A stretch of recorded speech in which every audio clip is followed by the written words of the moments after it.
네, 안녕하세요 여러분. 입반 테스트를 보느라 수고 많이 하셨습니다.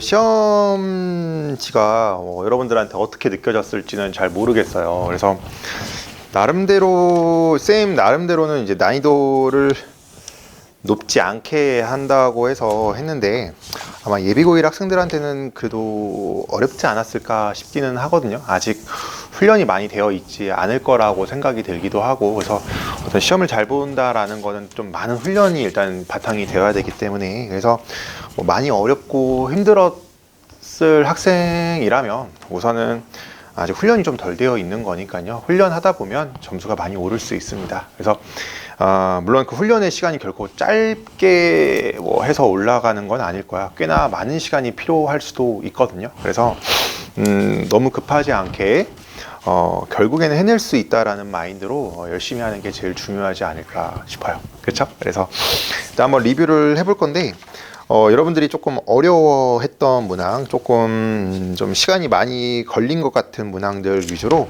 한번 같이 해보도록 할게요. 그래서 일단 기본적으로 해설지는 나중에 따로 제공이 될 계획이니까요. 그래서 한번 고쳐보시고 영상도 한번 같이 보시고 이렇게 하셔서 여러분들의 학습의 어떤 방향성에 있어서 도움이 되기를 바라겠습니다. 자, 7번인데요. 쌤이 이제 여러분 문제 푸는 걸 보니까 7번 되게 거칠게 푼 친구들이 너무 많아요. 그러니까 물론 아직은 이건 경험 부족이라고 생각이 드는데, 자, 이런 거 풀 때, 자, 일단 한번 이렇게 한번 생각을 해보자. 쌤이 이야기할 때 이렇게 무리수가 있든지 순허수가 있는 경우가 있을 거야. 그러면 쌤은 어떻게 이야기하냐면, 일단 무리수라든지 순허수를 이쪽에 일단 남겨놓는 게 제일 중요한 것 같아. 그치? 그런 다음에 어떻게 하시냐면 양변을 제곱해 주세요. 그래서 이러한 조작이 굉장히 의미 있는 조작일 때가 많고, 자, 그다음에 두 번째, 우리가 이제 차수 줄이기라는 스킬이 필요할 때가 많아요. 차수 줄이기. 차수 줄이기라는 걸 할 때 일단 다양한 방법이 있는데, 말 그대로 요 같은 경우에는 여러분 상상을 해보면 x-2는 루트 5라고 해놓고 나서 양변을 제곱하면 아무튼 x제곱은 삐리리 해서 정리할 수도 있을 거 아니야. 그래서 이거를 직접적으로 대입해 가면서 차수를 줄이는 방법도 있겠지. 근데 그게 아니면 이런 것도 괜찮거든. 어쨌든 여러분들이 뭐뭐는 0해서 정리가 될 거 아니야. 그때 얘를 b라고 쳐봅시다. 얘를 b라고 해봅시다. 근데 내가 구하고자 하는 게 a지. 그럼 어떻게 하냐면 a를 b로 나누어요. 그럼 몫이 있을 거고 나머지 r이 있을 건데, 이미 내가 b가 0인 걸 알고 있잖아. 그치? 그러면 그런 상황이면 a는 r이다 라고 내가 정리를 할 수가 있는데, 이 r이라는 건 이미 차수가 줄어든 상태일 거 아니야. 그치? 그래서 이게 문제를 푸는 하나의 방향성이다 라고 생각을 해놓고 접근해주면 좋지 않을까 싶네요. 괜찮죠? 그래서 한번 우리가 이러한 방향성을 생각해 놓고 한번 문제를 접근을 해 보겠습니다. 자, 우선 그러면 이제 똑같겠죠? x-2는 루트 5 일단 이렇게 해 놓는 거야. 괜찮지? 그런 다음에 양변을 제곱합시다. 양변을 제곱해 보면 x제곱 마이너스 4x 더하기 4는 5 이렇게 되고요. 그럼 x제곱 빼기 4x 마이너스 1은 0 이렇게 돼요. b는 0인 상황을 내가 만들었다 라고 생각을 하면 될 것 같아.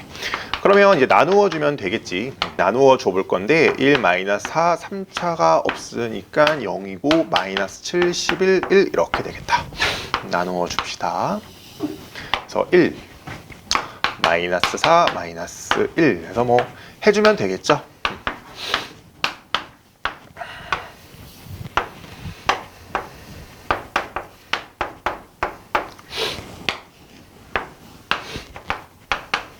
그냥 하면 돼요.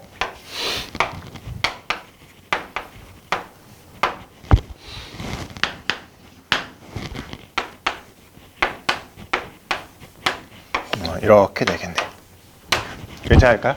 괜찮을까요? 그래서 답이 뭐야? 그냥 마이너스 2다라는 것을 알 수가 있겠지. 무슨 말인지 알겠어요? 지금 내가 한 게 뭔지 알겠지? 그러니까 우리가 저기로 다시 가서 한번 지금 내가 해놓은 걸 정리를 해보면 이거야. 내가 지금 보니까 x제곱 마이너스 4x 빼기 1로 나누었는데 몫이 x제곱 더하기 x 마이너스 3 이렇게 나왔다라는 거야. 그치? 근데 나머지가 뭐가 됐다고? 마이너스 2가 되었다고. 근데 우리가 보면 알겠지만 x제곱 빼기 4x 빼기 1이 뭐였다고? 0이었다고. 그래서 뭐만 남는 거야? 마이너스 2만 남는구나. 이렇게 생각해 주시면 될 것 같아. 괜찮죠? 자, 이제 우리 한번 11번을 한번 같이 해보도록 하겠습니다. 11번은 약간 이렇게 생각해도 괜찮을 것 같아. 이제 이런 것도 이제 굉장히 유명한 유형이에요. 그래서 뭐 EBS에 되게 많이 있는 문항이긴 해. EBS에서 여러분들이 아마 학습할 수 있는 문항일 텐데 약간 이런 것도 괜찮아. 자, 순서가 고정되어 있는 유형이면요. 약간 어떨 때가 많냐면 필연의 길이 갈 때가 많아. 필연의 길이기 때문에 상황에 따라서 선택만 해도 되거든요. 선택만. 그래서 이런 것들을 좀 잘 이해하면서 푸는 게 되게 필요해요. 순서가 고정되어 있으면 필연일 때가 많다. 그러니까 너는 이래야만 해. 일 때가 되게 많고 순서가 고정되어 있다라는 건 역설적으로 선택만 하면 된다. 즉 조합 또는 가포순으로 문제를 해결하면 된다라고 생각을 해주셔도 괜찮을 것 같아요. 자, 그래서 우리가 이 방향성을 가지고 한번 이야기를 해볼 겁니다. 한번 이제 문제를 풀어볼 건데 뭐 이제 대입해 보면 되죠. 대입해 보면 되는데 해보자. F1 해볼게요. 이제 뭐 이렇게 되겠죠. 2는 둘 다 대입할 수 있겠네.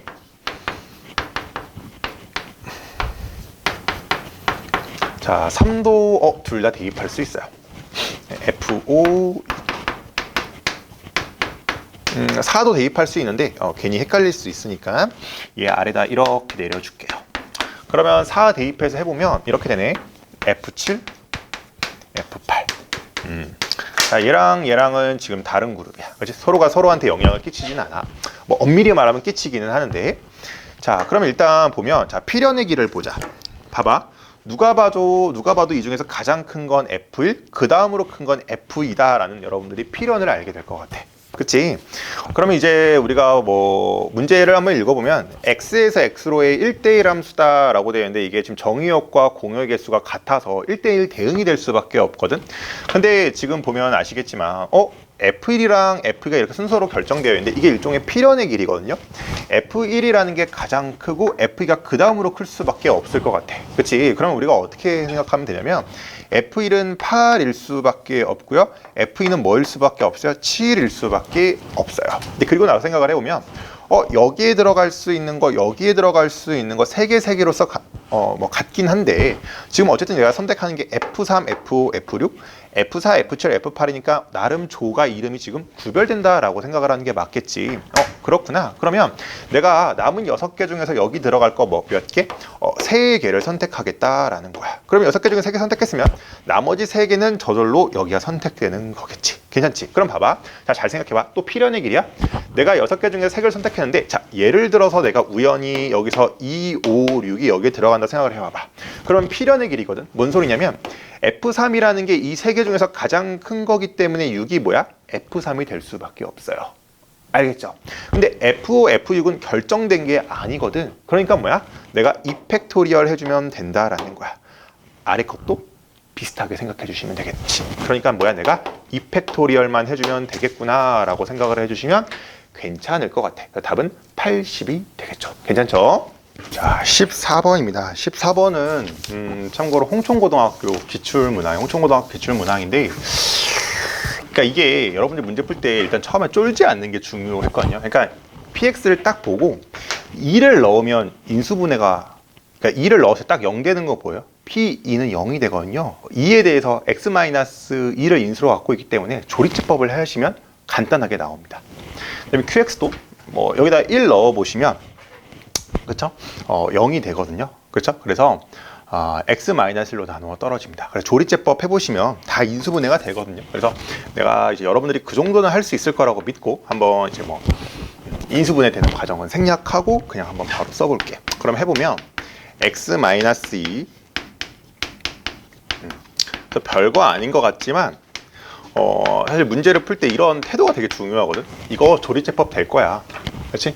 이런 태도가 굉장히 중요해. 그 다음에 여기 x-1.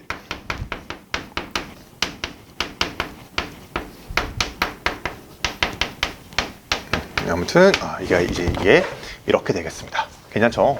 자, 그러면 자, 이제 문제에서 물어보기를 막 서로 다른 두 헉은, 서로 다른 실근, 서로 다른 세 개의 실근, 뭐 이런 말이 있거든. 그럼 이게 이제 도대체 뭔 소리인지를 같이 좀 고민을 해봐야 되는데, 일단 PX가 주인공인 것 같긴 하거든. 서로 다른 두 헉은을 갖는다라는 소리는 무엇이냐? 요거의 판별식 생각해보라는 거거든. 이 녀석의 판별식을 D1 이렇게 해보면 이렇게 되거든요. 그러면 2A 플러스 1이야. 그 다음에 요 녀석의 판별식을 해보는 거야. 요 녀석의 판별식을 해보면 A 제곱 이렇게 돼요. 그러면 2A 마이너스 1 이렇게 된다라는 거야. 자, 그러면 서로 다른 두 헉은을 갖는다라고 했으니까 얘가 이렇게 되는 거겠죠? 다른 색으로 해볼게. 이렇게 된다라는 거고, 그러면 너는 이렇게 되는구나. 그렇죠? 그다음에 이렇게 되네. 얘는 어떻게 된다는 거죠? 이렇게 된다는 거네. 자, 어때요? 이거이면 이거이다, P면 Q이다 구조에 대해서 생각을 해보면 기억은 당연히 참이다라는 것을 알 수가 있습니다. 서로 다른 두 실근을 갖는다 라고 되어 있어요. 그러면 니은번을 한번 처리를 해볼 건데, 니은번의 이야기는 결국 이거거든. A1이 마이너스 2분의 1일 때의 상황을 처리를 해달라라는 것을 의미합니다. 그렇지? 그러면 얘를 살짝 넣어서 뭐 생각을 해보면 어쨌든 얘랑 얘는 다른 실근을 갖고 있긴 하거든요. 그래서 이쪽이 중근을 갖고, 그렇죠? 이쪽이 한근 갖고, 그래서 중근을 갖는 구조가 된다라고 이야기를 할 수가 있습니다. 그래서 이제 기억반에서 말하는 서로 다른 두 개의 실근을 갖는다. 근데 어때요? 얘가 중근을 가지려면 일단 기본적으로 A1은 뭐가 돼야 되죠? 2분의 1이 돼야 되거든. A1이 2분의 1이 돼야 돼. 그래서 가능성을 두 가지가 있어요. 그러니까 좀 의심해 보라는 건데, 여기서의 A가 2분의 1이면 중근을 가는 건데 이거이면 이거다는 아니잖아. 그러면 혹시 요거 의심해 보라는 거야. 얘가 1 대입할 때의 상황이 있을 수도 있잖아. 그러면 1 더하기 2A 더하기 A 마이너스 1의 제곱인데, 정리해보면 A 제곱이고요. 마이너스 2A이고 2A가 사라지고 A 제곱 더하기 2 이렇게 되거든요. 그렇죠? 이 녀석은 절대로 뭐가 될 수가 없어요? 0이 될 수가 없어요. 그래서 다양한 의심을 해봤는데 요게 적용되는 상황은 그 어디에도 없구나라는 걸 알 수가 있어. 그래서 니은번은 틀렸다라는 것을 알 수가 있겠습니다. 괜찮지? 자, 그러면 이제 우리 D급번 한번 볼 거야. D급번 볼 건데, 서로 다른 세 개의 실근을 갖는데요. 근데 이거는 사실 생각을 해보면 너무 상식적으로 얘가 이런 상황이고 이런 상황인데 이쪽이 더 넓은 범위 아니니? 애초에 맞을 리가 없겠죠. 그래서 D급번은 좀 허무하긴 한데 그냥 틀렸다라고 하고 넘어가시면 될 것 같아요. 괜찮죠? 자, 15번입니다. A, B, C는 마이너스 108이래요. 근데 사실 이거 뭐 약간 찍먹해서 푸시는 분들도 분명히 있었을 텐데, 여러분들 이제 뭐 이런 것들은 잘 알고 있죠. 그러니까 A, B, C가 마이너스 108이라고 내가 먼저 이야기하는 이유는 A랑 B랑 C가 절대로 0일 리는 없다는 거야. 그렇지? 그럼 우리가 아시다시피 이제 이러한 결과물이 가장 유명한 예시잖아. 그렇지? A랑 B는 0이 아니라고 가정하고 생각하는 거야. 그러면 어떻게 돼요? 이 녀석에 대해 생각할 때 이렇게 생각하고 문제를 접근을 하면 되는 거잖아. 근데 이제 뭐 아시겠지만 이걸 제외한 나머지 세 가지 케이스가 있겠죠. 이런 것도 있고, 이런 것도 있고, 이런 것도 있을 것이야. 그렇지? 그럼 이제 이런 경우는 우리가 일명 잘 아는 구조야. 이렇게 된다라는 것 정도는 여러분들이 알고 있지 않을까 싶네요. 그쵸? 오케이. 그럼 이제 우리가 이걸 알고 있다라는 가정하에서 이제 이걸 접근을 해볼 건데, 얘가 음수라는 결과물이 나왔다라는 거는 우리가 일반성을 잃지 않고 이렇게 생각을 해도 괜찮을 것 같거든. 뭐냐면 일단 이렇게 되어 있고 요거는 뭐 괜찮고 이제 아래 게 좀 일반성을 잃지 않고라는 표현이 필요한데 A랑 B가 그렇지? 둘 다 양수고 C가 음수고 뭐 이런 상황을 내가 먼저 처리할게요 라는 생각도 나쁘지 않을 것 같아요. 그렇죠? 그렇죠? 그럼 이제 자 요것부터 한번 해볼 건데 그러면 자 Z에 대해 생각을 할 때 자 Z에 대해 생각을 할 때 너가 이렇게 되어 있는데 그러면 이 두 녀석을 합칠 때 두 녀석이 음수기 때문에 이렇게 되는 거야. 동의하죠? 근데 오해하면 안 돼. 자, 얘는 이미 양수고 얘는 음수지. 그럼 뭐야? 그냥 합쳐지는 거야. 괜찮을까요? 그러면 결론이 이렇게 되는 거겠지. 따라오죠? 자, 그 다음에 이제 얘도 한번 해보자. 얘도 해볼 건데 이렇게 해볼게요. 그렇지? 둘 다 양수네. 이게 둘 다 음수야지만 우리 아까 유의미했던 거 기억나시죠? 그렇네. 그러면 얘는 이렇게 된다라는 것을 알 수가 있겠습니다. 그렇죠? 그럼 얘는 뭐야? 둘이 뭐 하라고 그랬죠? 문제에서 둘이 가능한 z의 값의 제곱의 합이라고 했거든. 그럼 얘 제곱하면 뭐예요? 얘 제곱하면 뭐예요? 이렇게 되겠네. 그래서 둘이 더해주면 마이너스 216 이렇게 되겠습니다. 괜찮죠? 논수령 2번을 해볼 거예요. 논수령 2번은 이제 서원고등학교 꼭 기출인데 이걸 했을 때 이제 점수를 좀 깎이는 요소가 좀 있어요. 그래서 학생들이 주로 어떤 요소에서 점수를 깎이는지 그걸 좀 포커스로 해서 수업을 한번 해볼게요. 자, 일단 fx를요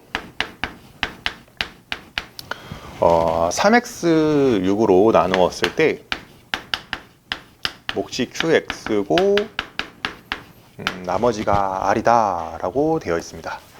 자, 근데 이제 이런 거 풀 때 이게 문제가 6qx-2로 나누었을 때의 몫과 나머지라고 했잖아요. 그러니까 얘가 항등식인 거는 맞는데 그러니까 이런 게 되게 중요하지 않겠어? 이쪽이 나머지로서 이제 남아 있으려면 아시겠지만 지금 이게 성립하려면 되게 당연하게도 이 녀석의 차수가 이 녀석의 차수보다 크기 때문에 이런 말을 할 수가 있는 거잖아.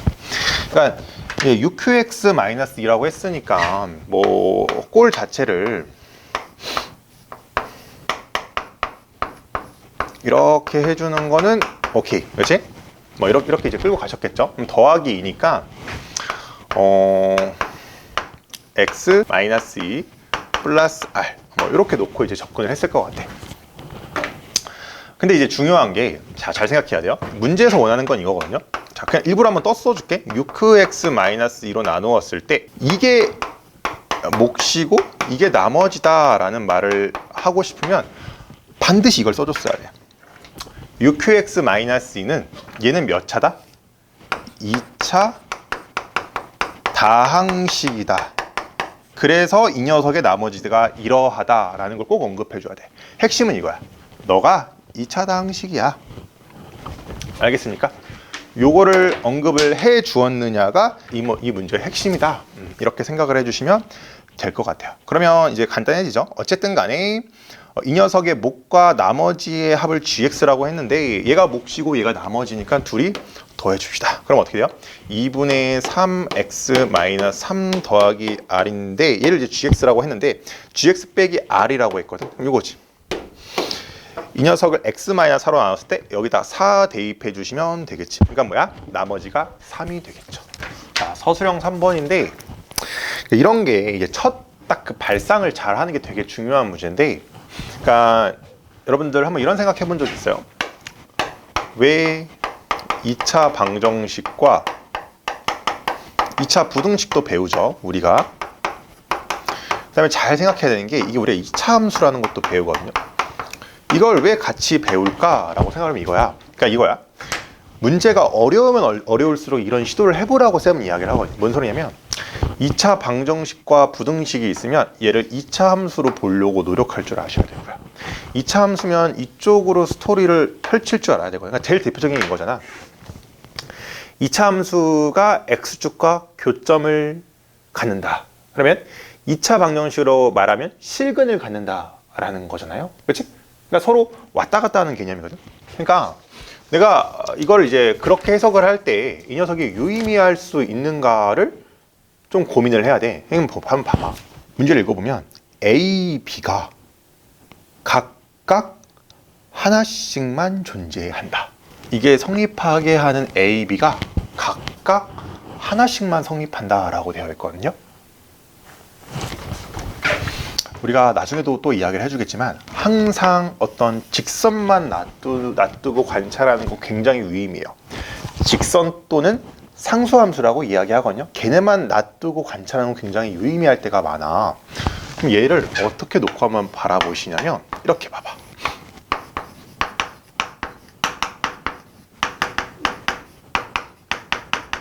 이렇게 바라보는 거야. 그 다음에 이쪽은 이렇게 봐봐. 그럼 혹시 뭔가 유의미하게 보이시나요?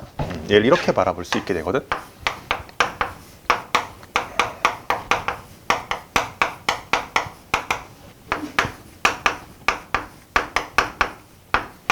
이렇게 바라보게 돼. 근데 생각해봐.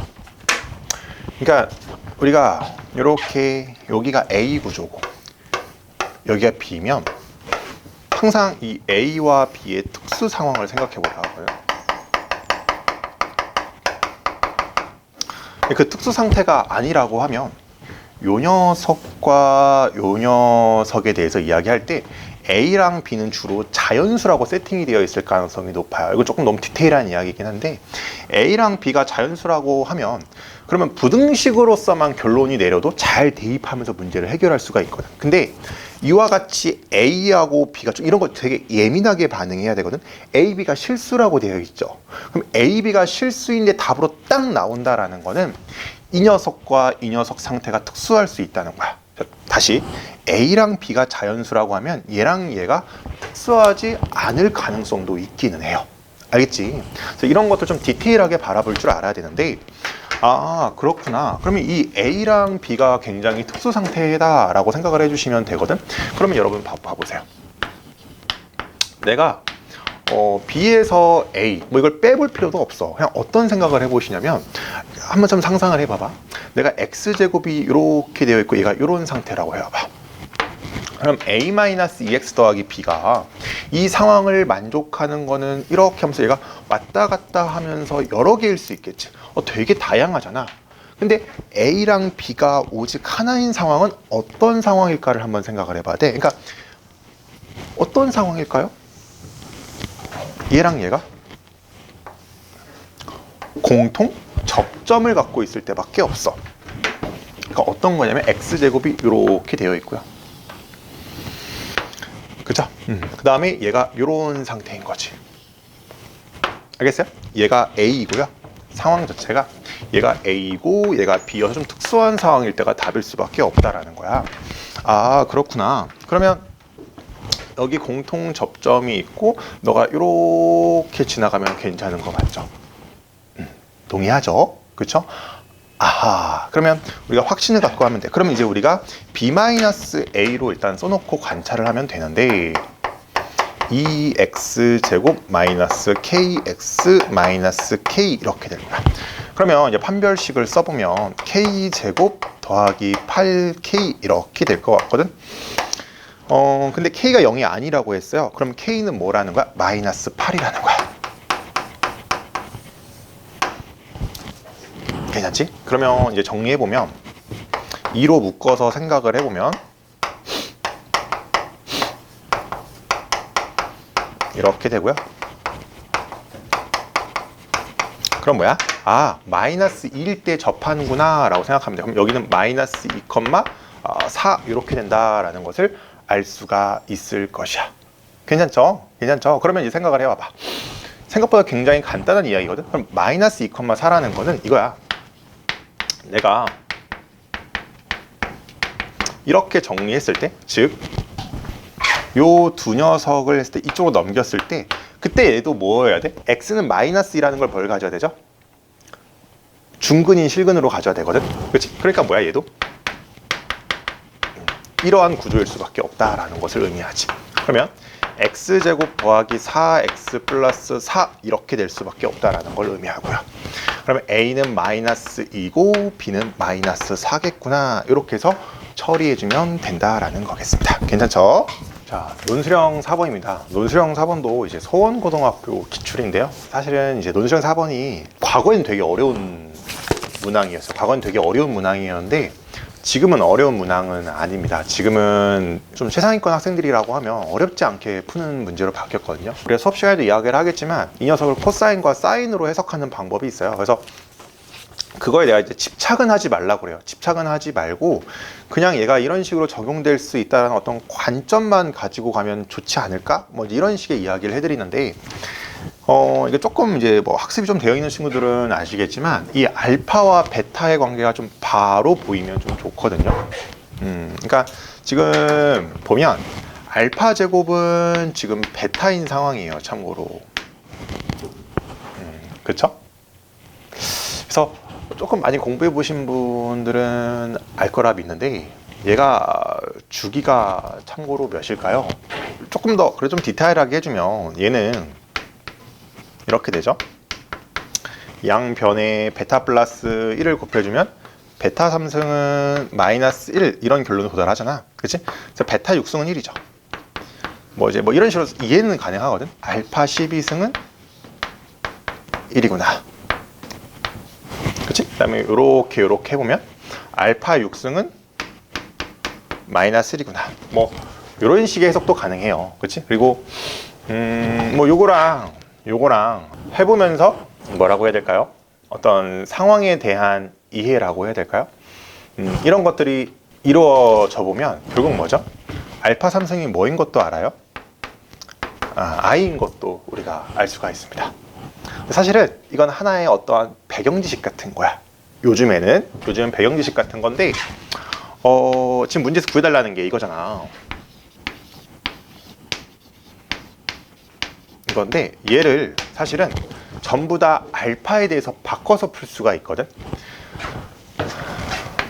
베타는 아까 뭐라고 그랬죠? 알파 제곱이라고 해서 여기다 넣어보면 알파 2n승이가 여기다 더하기 2n 이렇게 되지. 근데 봐봐. 아까 내가 뭐라고 했냐? 알파 12승은 1인데 알파 3승은 1이라고 했잖아. 그러면 내가 얘를 이렇게 표현해도 될까? 알파 12k 플러스 3구조입니다. 단 k는 음이 아닌 정수입니다. 이렇게 일단은 내가 생각해 볼 수 있겠죠. 그렇죠? 근데 지금 문제를 한번 쭉 보니까 m하고 n이 지금 뭐라고 되어 있죠? 서로 다른 두 자연수다라고 되어 있어요. 그러면 m 플러스 2n을 생각할 때 이 녀석이 어디랑 어디 사이에 있을까를 좀 고민을 해보면 제일 작은 거는 이쪽이 뭐 1이고 이쪽이 2일 때겠죠. 괜찮아요? 근데 뭐 사실 이쪽에 관심 없죠. 이쪽에 더 관심이 있죠. 서로 달라야 된다고 해서 여기 10이고 여기 9 대입하면 29겠죠. 그렇죠? 근데 아시다시피 m 플러스 2n이 핵심이 아니죠. 이 12k 플러스 3이죠. 이러한 구조를 갖는데요. 뭐죠? 2 넣어보면 뭐야? 27이잖아. 3 넣으면 이거 이미 넘어서고. 그럼 뭐야? 이 녀석이 뭐일 때? 27일 때가 내가 관심 있는 대상이구나 라는 것을 알 수가 있을 것 같아. 아하, 그렇네. 그럼 내가 결국 원하는 건 무엇이었냐? m 플러스 2n이 27일 때가 최대이고요. 그렇지? 그럼 이때는 뭐야? 서로 달라야 되니까 99 대입하면 안 돼. 큰일 나. 서로 다르다고 써 있어. n은 10이고 m은 7일 때가 답이구나. 이렇게 생각을 해주시면 되겠습니다. 괜찮죠?